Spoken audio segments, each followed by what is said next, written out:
찬송가 285장입니다. 285장입니다.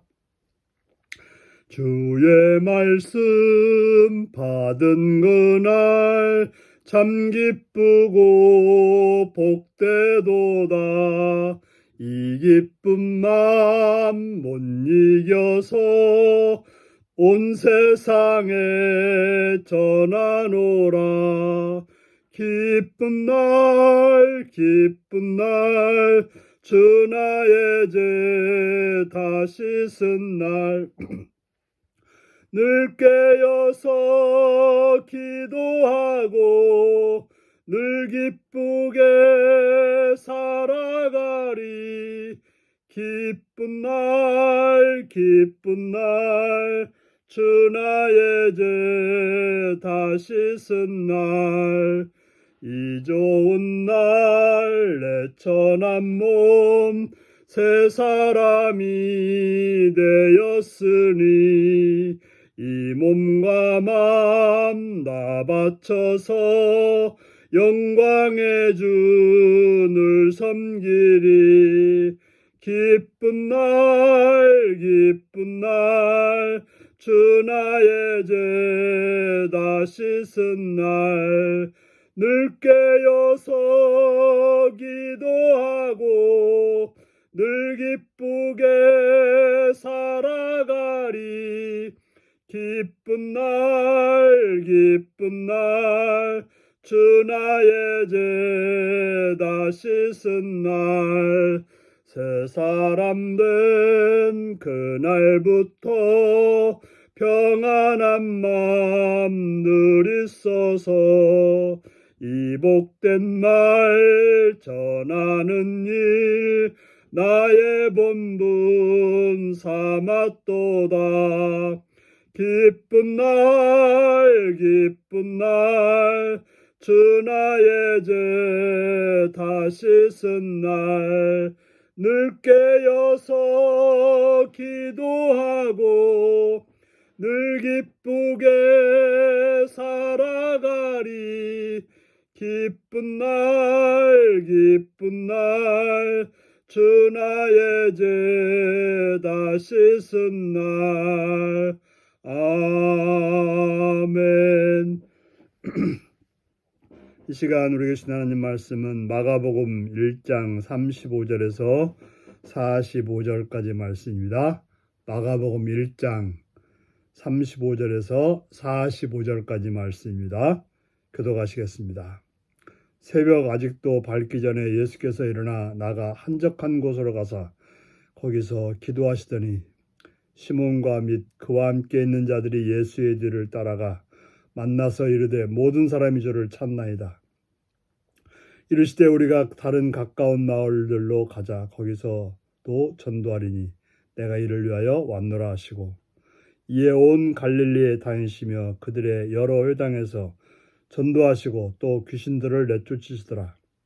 한 나병 환자가 예수께 와서 꿇어 엎드려 간구하여 이르되 원하시면 저를 깨끗하게 하실 수 있나이다. 예수께서 불쌍히 여기사 손을 내밀어 그에게 대시며 이르시되 내가 원하노니 깨끗함을 받으라 하시니 곧 나병이 그 사람에게서 떠나가고 깨끗하여진지라.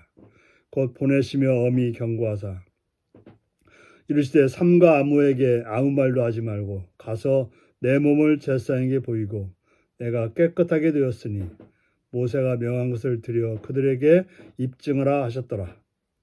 그러나 그 사람이 나가서 이 일을 많이 전파하여 널리 퍼지게 하니 그러므로 예수께서 다시는 드러나게 동네에 들어가지 못하시고 오직 바깥 한적한 곳에 계셨으나 사방에서 사람들이 그에게로 나아오더라. 아멘. 오늘은 기도로 준비하는 전도와 긍휼 사역이라는 제목으로 말씀을 나누겠습니다. 예수님은 새벽 아직도 밝기 전에 일어나서 한적한 곳으로 가서 거기서 기도하셨습니다. 예수님은 어제 많은 사역들이 있었고 많은 인기가 있었고 많은 환호성을 들었습니다. 하지만 거기에 빠지지 않고 하나님께 한적한 곳을 찾아가서 기도했던 예수님이심을 오늘 보여주고 있습니다. 우리는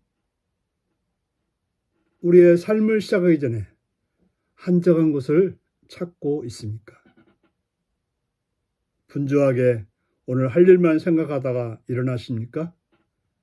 아니면 그냥 곧바로 일에 빠져서 아침 시간을 보내고 있습니까?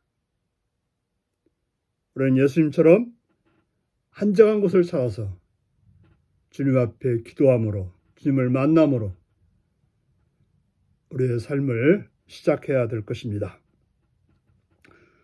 하지만 제 아들은 그렇지 못했던 것 같습니다.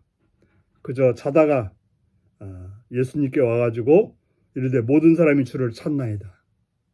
아마 사람들이 제 아들을 깨우니까 일어나서 예수님을 찾아 나섰던 것 같습니다. 그리고는 그들에게 가자는 거죠. 어제 그 예수님이 병을 고치고 놀라운 역사를, 귀신을 쫓아냈던 놀라운 일들을 다시 하자고 말합니다. 그 인기 때문에 찾아온, 아니 예수님을 찾아서 또 그 영광, 그것을 보기 원하는 사람들을 찾아가자고 말했던 것입니다. 하지만 예수님은 다른 마을로 가자고 합니다. 중요한 것은 그런 기적을 베푸는 것보다도 잃어버린 영혼들을 찾아서 말씀을 전하는 것이 더 귀하다고 하면서 그 일을 위해서 왔다고 하면서 다른 곳으로 가셨습니다. 그래서 갈릴리를 다니시며 그들은 여러 회당에서 전도하셨다는 것은 말씀을 전하셨다는 것입니다. 그리고 또 귀신들을 내쫓으셨다라고 말씀하고 있습니다. 그때 한 나병 환자가 예수께 와서 꿇어 엎드려 간구하여 말씀합니다. 나병 환자가 예수님 앞에 온다고 하는 것은 돌에 맞아 죽을 각오를 하고 온 것입니다. 나병 환자는 사람들 앞에 올 수가 없습니다. 하지만 그는 그 고통 중에서 예수님이 낫게 해줄 거라는 믿음 때문에 그런 목숨을 걸고 나와서 말씀합니다. 원하시면 저를 깨끗하게 하실 수 있나이다. 바로 주님의 능력을 믿고 주님 앞에 엎드렸던 것입니다. 그때 예수님은 그를 불쌍히 여기사 손을 내밀어 그에게 대시며, 예수님은 나병 환자에게 손을 대시고 있습니다. 있을 수 없는 일이죠. 그러나 예수님의 긍휼하심은 그에게 손을 대서 내가 원하노니 깨끗함을 받으라고 말씀하셨습니다.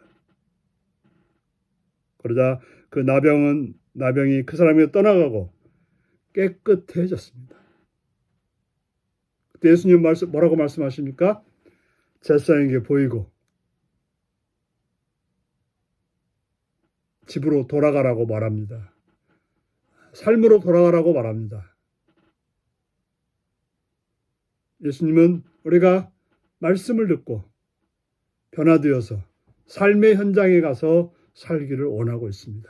하지만 오늘 본문의 나병 환자는 너무나 기쁜 나머지 그것을 전하였다라고 말하고 있습니다. 그래서 예수님은 사람들 앞에 나가기가 쉽지 않아서 한적한 곳으로 가셨다라고 말씀하고 있습니다. 그럼에도 불구하고 사람을 찾는 많은 사람들이 있어서 예수님을 찾아오셨다라고 말씀하고 있습니다. 우리는 예수님처럼 항상 모든 일에 앞서서 기도하는 자가 되어야 될 것입니다. 아무리 분주한 일이 있다 하더라도 기도가 먼저임을 우리는 기억하셔야 될 것입니다. 기도하신 후에 복음을 전하였고, 기도하신 후에 귀신을 쫓아냈고, 기도하신 후에 병든 자를 고쳐주셨습니다. 바로 기도는 하나님의 능력을 경험하는 통로이고 하나님이 사용하시는 강력한 도구입니다. 그러면 늘 우리는 사역을 하든지 우리의 삶의 일을 하든지 늘 기도함으로 하나님의 인도하신 가운데 하나님의 능력으로 여러분들에게 주어진 일들을 잘 감당해서 여러분들이 살아가는 모든 무대가 하나님이 역사하는 무대가 되기를 예수님의 이름으로 축원합니다. 기도하겠습니다. 자비로우신 아버지 이름 앞에 감사와 찬양을 드립니다. 오늘도 사랑해 주셔서 주의 말씀을 듣사옵니다. 우리로 하여금 예수님처럼 모든 일 앞에 기도하는 자 되게 하시옵고 늘 한적한 곳을 두고 찾아서 기도하는 늘 깨어있는 삶이 되어서 주님께서 주신 사역들을 잘 감당하며 또 나에게 주어진 삶을 오직 주님의 뜻 가운데서 행하는 복된 하루가 되게 하여 주옵소서. 예수님의 이름으로 기도드리옵나이다. 아멘. 하늘에 계신 우리 아버지의 이름을 거룩하게 하시며 아버지의 나라가 오게 하시며 아버지의 뜻이 하늘에서와 같이 땅에서도 이루어지게 하소서. 오늘 우리에게 일용할 양식을 주시고 우리가 우리에게 잘못한 사람을 용서하여 준 것 같이 우리 죄를 용서하여 주시고 우리를 시험에 빠지지 않게 하시고 악에서 구하소서. 나라와 권능과 영광이 영원히 아버지의 것입니다. 아멘. 말씀 묵상입니다. 예수님이 새벽에 한적한 곳에서 기도하신 이유는 무엇일까요? 나는 하루 일과를 무엇으로 시작하고 있나요? 깨끗해지기를 원한 나병 환자의 간구에 예수님은 어떻게 응답하셨나요? 나의 간절함에 주님의 긍휼로 응답해 주신 일은 무엇인가요? 오늘도 이 말씀을 묵상하시며 주 안에서 매일의 삶 속에서 한적한 곳을 찾아서 주님을 만나는 주의 능력을 힘입는 그런 복된 삶이 여러분들에게 오늘도 내일도 이어지길 바랍니다. 샬롬.